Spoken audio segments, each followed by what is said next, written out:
Additional Commissioner of Income Tax Range Imphal organized Income Tax Day today at Tax Complex, Lamfelpat in Imphal.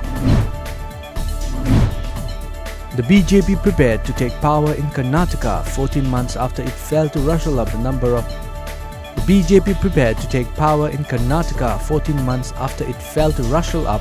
the number of rule after the assembly election in which no party could win a majority. State President B.S. YEDDYURAPPA is set to return as the Chief Minister, with BJP announcing its decision to stake a claim to form a government. Normal life in the state, particularly in Imphal city, is severely affected today due to the statewide ban called by JAC against the mysterious death of Ningthaujam Babysana Chanu, aged 14 years, inside hostel room of Standard Robert Higher Secondary School, Kanchipur on 18th of this month.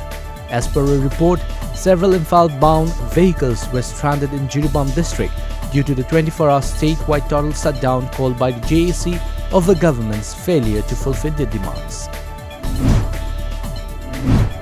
Bollywood mega star and star of the millennium AMITABH BACHCHAN extended his support to the flood-affected people of Assam by donating Rs 51 lakh to the Chief Minister's Relief Fund today.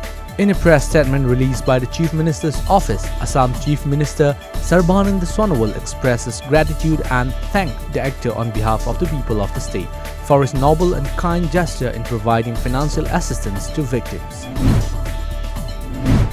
Prime Minister Narendra Modi and Union Home Minister Amit Shah will participate in the Bharatiya Janata Party's month-long outreach program scheduled across Maharashtra in the run-up to the assembly elections.